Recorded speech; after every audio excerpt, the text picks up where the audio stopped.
হয়, হেঁপাহৰ ভোগালী বিহুৰ আজি উৰুকা উপলক্ষে মই পুৱা উপস্থিত আছোঁ বটদ্ৰৱাৰ ঐতিহ্যমণ্ডিত শান্তিজান বজাৰত। আৰু শান্তিজান বজাৰৰ যি সমগ্ৰ দৃশ্য, সেই দৃশ্য মই পোনপটীয়াকৈ প্ৰতিদিনতে মই দৰ্শকক দেখাব বিচাৰিছোঁ। এয়া হৈছে শান্তিজান বজাৰ ঐতিহ্যমণ্ডিত। এই শান্তিজান বজাৰখন পূৰ্বৰ পৰাই মাছ আৰু বিভিন্ন শাক পাচলি, মাছ মাংসৰ বাবে বিখ্যাত। আৰু আজিও শান্তিজান বজাৰত পুৱাৰে পৰা বিভিন্ন মাছ, ৰৌ, ভকুৱা, চিতল আদি বিভিন্ন মাছেৰে ভৰি পৰিছে বজাৰ। আৰু বিভিন্ন প্ৰান্তৰ পৰা ক্ৰেতা বিক্ৰেতাসকল আহিছে ইয়াত আহি মাছ একেলগে কিনিবৰ বাবে উৰুকাৰ নিশা এসাঁজ একেলগে খাব সকলোৱে।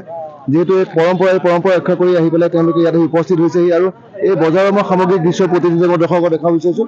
বিভিন্ন ক্ৰেতা আহিছে, মই তেওঁলোকৰ লগত কথা পাতিব বিচাৰিম। মই এগৰাকী আহিছে, আপুনি ক'ৰ পৰা আহিছে? মই নগাঁৱৰ পৰা আহিছোঁ। বটদ্ৰৱাৰ শান্তিজান বজাৰত আজি ইয়ালৈ আহোঁ বছৰে বছৰে, আৰু ভালেই লাগে মাছখিনি। এইবাৰ অলপ দামটো বেছি। হয় হয় আৰু সকলোকে এই ভোগালী বিহুৰ অসমবাসী আৰু বৰদোৱাবাসীক, নগাঁওবাসী সকলোকে হিয়া ভৰা শুভেচ্ছা যাচিছোঁ। এইবাৰ অলপ দামটো মাছৰ বেছি, মাছ কম, দাম বেছি।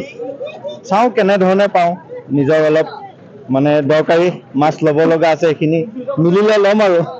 হয়, ধন্যবাদ জ্ঞাপন কৰিছোঁ আপোনালোকক, ভোগালী বিহুৰ শুভেচ্ছা জ্ঞাপন কৰিছোঁ। হয়, এই দৃশ্য বটদ্ৰৱাৰ শান্তিজান বজাৰৰ, কাৰণ পুৱাৰে পৰা আজি সমগ্ৰ অঞ্চলবাসী ৰাইজ ওলাই আহিছে, কাৰণ আজি মাছ কিনিবলৈ তেওঁলোকে এসাঁজ একেলগে খাব লাগিব।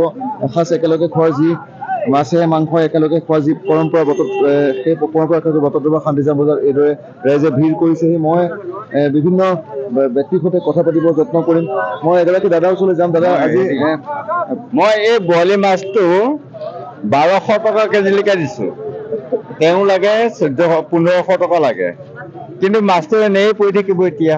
যি নহওক বাৰু, তেওঁলোকে মাছ বিক্ৰীৰ বাবে আহিছে, দাম কিন্তু মিলা নাই। যি নহওক, এনেদৰে বটদ্ৰৱাৰ শান্তিজান বজাৰত এইদৰে ক্ৰেতা বিক্ৰেতাৰ ভিৰ হৈছে আৰু এক উভৈনদী পৰিৱেশ হৈছে।